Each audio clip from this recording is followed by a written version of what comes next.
Okay, now to France, where the prime minister has resigned following the first successful no-confidence vote in more than 60 years. Michel Barnier says the road ahead will now be more difficult. Vous me permettrez enfin, pour terminer, de vous dire plus personnellement à cet instant. Barnier had been in office just 3 months. He is now the shortest-serving prime minister in the country's history. The vote means that France has no functioning government. President Emmanuel Macron has vowed not to step down before his term expires in 2027. He will also name a new prime minister in the coming days. And joining us now to talk about where France goes from here is John Sitilides, a geopolitical strategist with Trilogy, that is, advisors, and a former consultant to the State Department. John, great to be with you today. So put this in context for us. What led to this no-confidence vote? And tell us a little bit more about the now former prime minister. Well, first of all, let's put this into a larger context, Tracy. Keep in mind that France is the second largest economy in the European Union, and it's also the only nuclear power in the European Union. So what happens in France is very important in terms of our overall interest in the transatlantic relationship. This has been a very strange period in French elections, and as you noted in the lead-in here, that the prime minister was only in office for 91 days, the shortest tenure for a prime minister in over 60 years in the Fifth Republic, that is modern-day France. And I think Macron's speech here was very interesting in that he called for some type of an opposition to the extremist parties, the extreme left and the extreme right, in a very combative and defiant speech.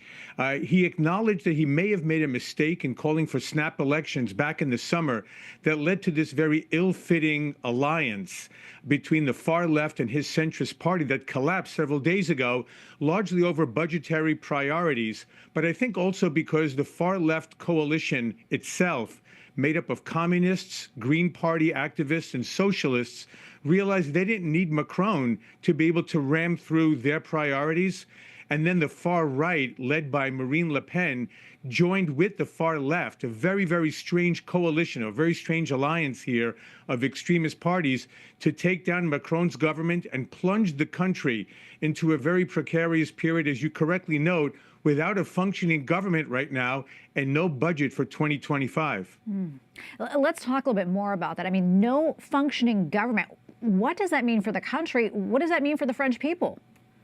It depends on how long or how quickly it'll take for Macron to announce a new prime minister, and then, of course, what the role of that prime minister will be.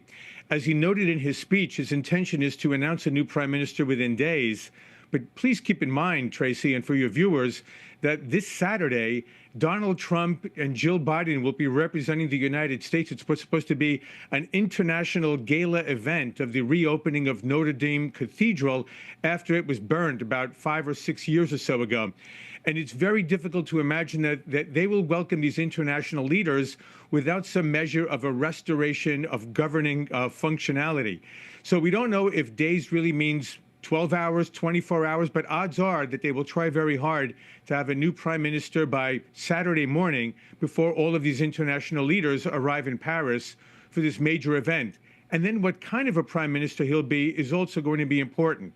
Will he be a broker prime minister to renegotiate a budget for 2025 that appeases the extreme left and the extreme right?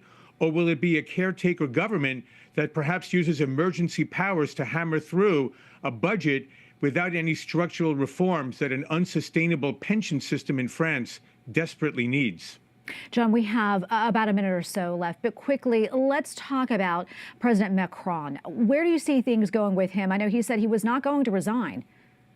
Well, that's what he says, and he said so very defiantly in the speech today, but I'm not sure if he controls the process. I mean, we'll have to see, first of all, to what extent the next prime minister is going to last 91 days, as did Mr. Barnier, or longer than that. What kind of a prime minister will that individual be? And if they're unable to bring together the parties in what is now a very, very divided parliament, there may be another forced resignation of the prime minister. And keep in mind, today, 60 to 64% of the French citizenry want Macron to resign anyway.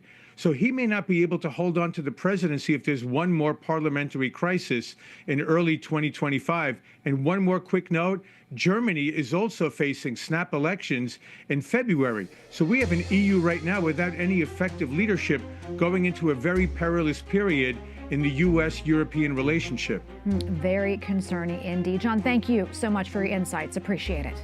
Thank you for having me.